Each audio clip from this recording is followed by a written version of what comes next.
नमस्कार, B4 news पर आपका स्वागत है। मैं हूं आपके साथ विजेंद्र फोर। दोस्तों, जैसा कि आप सभी जानते हैं कि प्रथम चरण की चुनावी प्रक्रिया पूरी होने के बाद अंततः गांव के मतदाताओं के द्वारा अपनी पसंद के उम्मीदवारों को सरपंच के रूप में चुना गया है। तो वहीं दूसरी तरफ दूसरे चरण के तहत होने वाले 9 जिलों के चुनाव में भी प्रचार जो है अपना जोर पकड़ चुका है, जिसका अंदाज़ा गांव की हर गली मोहल्ले, नुक्कड़ और चौक चौराहों पर चलने वाली चर्चाओं से लगाया जा सकता है। तो इसी चुनावी माहौल का जायजा लेने के लिए आज हम पहुंचे हैं गरोंडा उपमंडल के गांव फरीदपुर में, एक ऐसा गांव जो करनाल जिले का दक्षिणी दिशा में स्थित सबसे अंतिम गांव है। यहां पर इस मुलाकात के अंदर हमारे साथ मौजूद हैं फरीदपुर गांव से सरपंच पद के उम्मीदवार भाई मनोहर लाल कश्यप जी।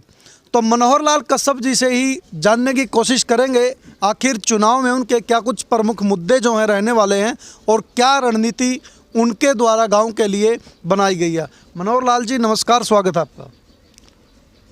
मैं मनोहर लाल गांव फरीदपुर से सरपंच पद से उम्मीदवार हूं जी। और गांव में अपने प्रचार के लिए हम गांव वासियों से हर तरह की अपील करते हैं। जैसे जी गांव में गांव के विकास के लिए, जी गांव में जो काम अब तक अधूरे पड़े हैं, जी जो पिछली पंचायतों ने जिन कामों की तरफ कभी सोचा भी नहीं होगा, जी तो उन सभी कामों को करवाने की हम अपनी तरफ से भरपूर कोशिश करेंगे। जी। और काफ़ी कुछ हमने देखा, जैसे गांव में गए हैं, जी कुछ विधवा महिलाएं जी जिनको अभी तक जो सरकार द्वारा मकान बनाए जाते हैं जी प्रधानमंत्री आवास योजना के तहत, जी वो उनको उस सुविधा से वंचित रखा गया है।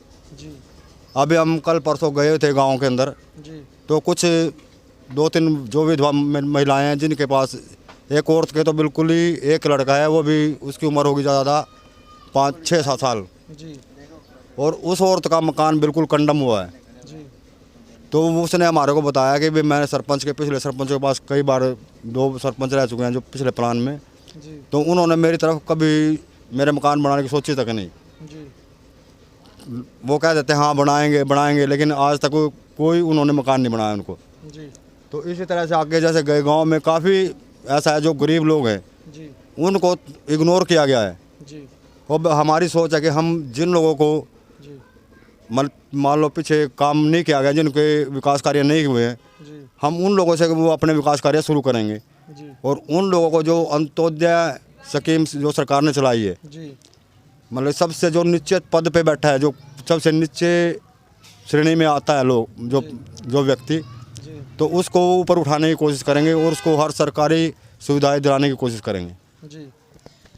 ऐसा आप लोगों को विश्वास दिला रहे हैं कि सरकारी योजनाओं को भरपूर जो ज़रूरतमंद लोग हैं उनको दिलाने का प्रयास किया जाएगा।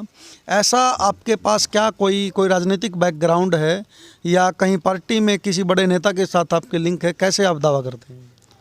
जी हाँ, या आप वर्तमान जो पार्टी है उसके आप कार्यकर्ता रहे हैं?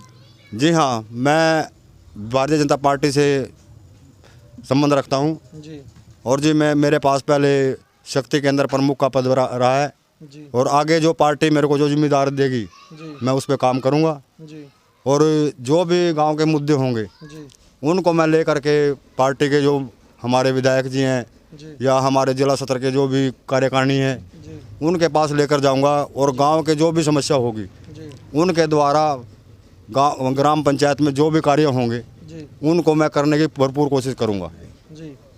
तो आपने सुना, मनोहर लाल जी जो हैं बीजेपी पार्टी के एक वरिष्ठ कार्यकर्ता हैं और पूर्व में शक्ति केंद्र प्रमुख का दायित्व भी इन्होंने बखूबी निभाया है, और उसके बाद अभी भी बीजेपी पार्टी से जो हैं वो जुड़े हुए हैं, और उसी आधार पर ये दावा जो है वो कर रहे हैं कि पार्टी की तरफ से, एक पार्टी का समर्पित कार्यकर्ता होने के नाते, यदि गांव मेरे को सरपंच बनाता है तो सरकारी योजनाओं का, हर सरकारी योजनाओं का लाभ जो है वो ज़रूरतमंद लोगों तक पहुंचाया जाएगा। अभी जो है 31 तारीख को चुनाव चिन्ह भी आवंटित कर दिए गए हैं। तो ऐसे में आपको क्या चुनाव चिन्ह मिला है? चुनाव चिन्ह हमारे को नलका मिला है, जी जिसके बारे में हम घर घर जाके प्रचार कर रहे हैं जी और लोगों को समझा रहे हैं कि आप नलके के सामने वाला बटन दबाएं। जी और जैसे ही जनता हमारे को सरपंच पद देगी जी या हम सरपंच बनेंगे जी तो हम गांव की जो भी समस्याएं हैं जो अधूरी पड़ी हैं, जी चाहे वो सफाई व्यवस्था है, जी चाहे वो पानी व्यवस्था है, चाहे लाइट व्यवस्था है, जी उसको हर तरह से दुरुस्त कराएंगे। जी और कभी गांव में पूरे 5 साल जी कोई भी कमी गांव के अंदर अपनी तरफ से नहीं छोड़ेंगे। जी। तो आप अभी गांव के अंदर लोगों के पास वोटों के लिए जा रहे हैं, जी। कैसा जन समर्थन, कैसा लोगों का प्यार जो है वो आपको मिल रहा है? गांव में हम 36 बिरादरी में गए हैं जी और किसी भी बिरादरी ने जी हमें ये नहीं, हर तरफ से जी हमें भरपूर समर्थन मिला है। जी और लोगों ने हम पर विश्वास भी जताया है जी कि हम उनको लगता है कि हम आने वाले समय में जी उनके लिए जो भी सरकारी सुविधाएं हैं जी उन सुविधाओं को हम उन तक पहुंचाएंगे। जी तो लोगों ने हम पर ये विश्वास जताया है जी और वो हमारे को भरपूर समर्थन दे रहे हैं। गाँववासी हर चाहे किसी भी बिरादरी से हो, जी 36 बिरादरी का समर्थन हमारे साथ है। जी हर बिरादरी से हर प्रकार का सहयोग मिल रहा है। जी। जैसा हम गांव-गांव जा रहे हैं तो हर गांव के अंदर जो है उम्मीदवारों की जो संख्या है वो बहुत ज़्यादा है। तो यहाँ कुल गांव में कितने उम्मीदवार हैं और किसको आप मुख्य प्रतिद्वंदी जो हैं मानते हैं? अभी गांव में 7 कैंडिडेट हैं हमारे जी और मुख्य तो मैं कह नहीं सकता किसी को जी, जी। आप फर्स्ट ही हैं बस? क्योंकि ऐसा है कि जैसे हमारे को समर्थन मिला गाँव का, जी गाँव वासियों ने हमें विश्वास दिलाया है, जी तो मैं नहीं कहता कि भाई वो उनको मैं कहूँ कि भाई वो मेरे मुकाबले में हो कहीं पे। जी। हाँ जी। तो गांव में प्रमुख सरकारी योजनाओं का जिक्र आपने किया, दूसरी तरफ गांव के अंदर बहुत सारे विकास कार्य जो हैं वो प्रस्तावित रहते हैं समय समय पर।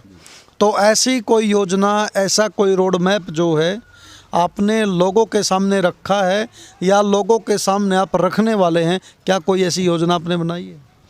हाँ, योजना बनाई है जी। जैसे पहले जो सरपंच होते थे वो ये सोचते थे कि भाई हम जो हमारा कार्यकर्ता रहा है जी तो उसको ज़्यादा से ज़्यादा फ़ायदा पहुँचाने की कोशिश करते थे। जी लेकिन हमने ये सोचा है कि भाई चाहे कोई हमारे को वोट दे ना दे, जी अगर उसको ज़रूरत है भाई, हाँ उस व्यक्ति को इस चीज़ की ज़रूरत है जी और उसको हम मुहैया करा सकते हैं उसके लिए, जी तो हम वो सभी काम करेंगे, चाहे वो हमारे साथ रहा हो, जी उसने हमारे साथ वो हमें वोट दिया हो या नहीं दिया हो। जी लेकिन हम सभी गाँववासियों को जी एक सम्मान लेकर चलेंगे और बिना भेदभाव के काम करेंगे। जी।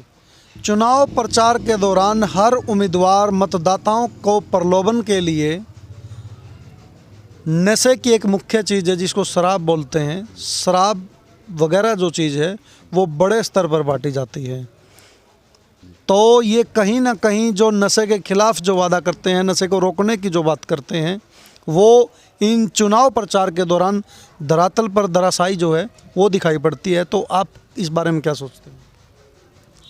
ये तो हर इलेक्शन में चलता रहा है जी, जी लेकिन हमारी कोशिश रहेगी जी कि जैसे ही इस गांव की बागडोर हमें सौंपी जाएगी जी तो हम अपने गांव से जी जो भी दारू के ठेके वगैरह जो गांव के अंदर जो दारू बिकती है जी उस पर हम पाबंदी लगाएंगे जी और गांव से अपने गांव में ठेका बंद करने के लिए, और हम अपनी पंचायत की तरफ से जो हमारी बनेगी जी तो उसकी तरफ से प्रस्ताव बनाकर हम अपना जैसे ही डिस्ट्रिक्ट लेवल पे भेजेंगे, जी ब्लॉक लेवल पे भेजेंगे जी और उससे मंजूरी लेंगे कि हमारे गांव के अंदर नशा मुक्ति रहे और वहाँ पर कोई ठेका ना हो। जी।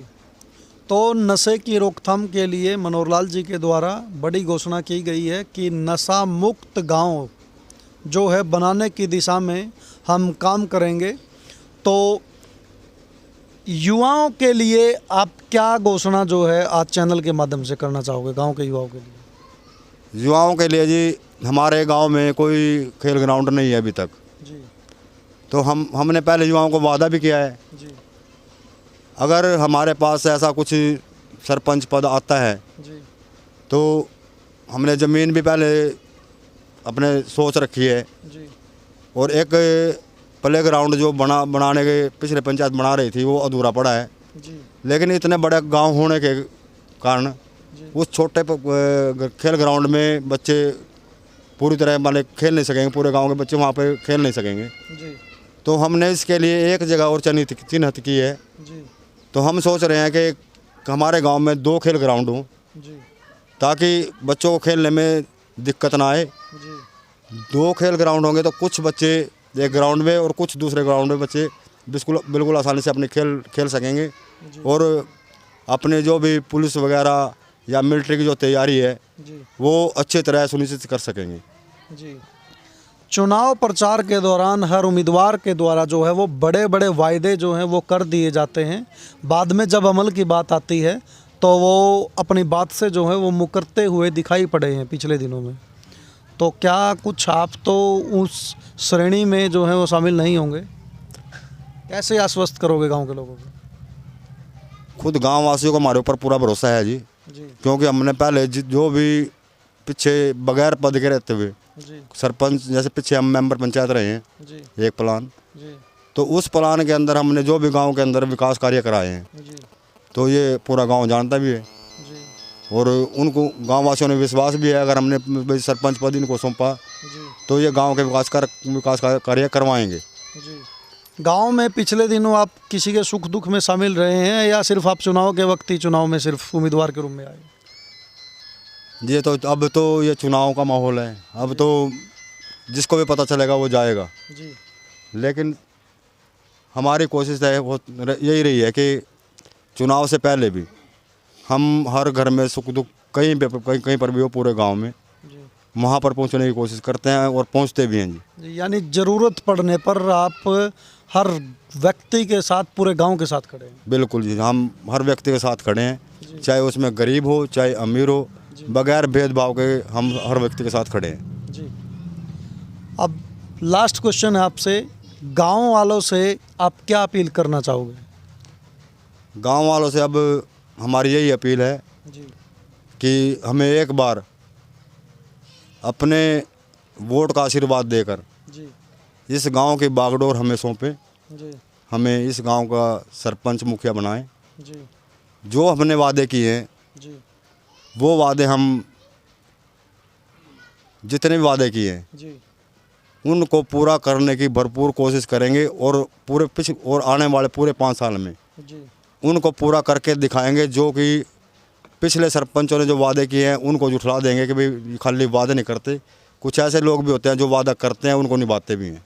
यानी आपकी कथनी और करनी में किसी प्रकार का कोई अंतर नहीं कोई अंतर नहीं होगा जी, जी कोई अंतर नहीं होगा। हमारी कथनी और करने में कोई अंतर ना रहा है और ना आगे होगा जी। तो ये वीडियो जो है एक सबूत के तौर पर चैनल पर रहेगी। गांव का कोई भी व्यक्ति आकर के इस वीडियो के माध्यम से आपके कार्यकाल में जवाब ले सकता है। आप उसके लिए तैयार हैं? हाँ बिल्कुल तैयार हैं हम जी। तो साथियों, आज की इस मुलाकात में हमारे साथ मौजूद थे फरीदपुर गांव से सरपंच पद के उम्मीदवार मनोहर लाल कश्यप जी। आपके मनोहर लाल जी से क्या क्या सवाल हैं और क्या क्या कार्य और किए जा सकते हैं, इन सुझावों को आप कमेंट बॉक्स में ज़रूर बताएं। अगली मुलाकात में आपका रूबरू आपको फिर कराएंगे किसी नए मेहमान के साथ। तब तक के लिए मुझे दीजिए इजाज़त। नमस्कार, जय हिंद, जय भारत।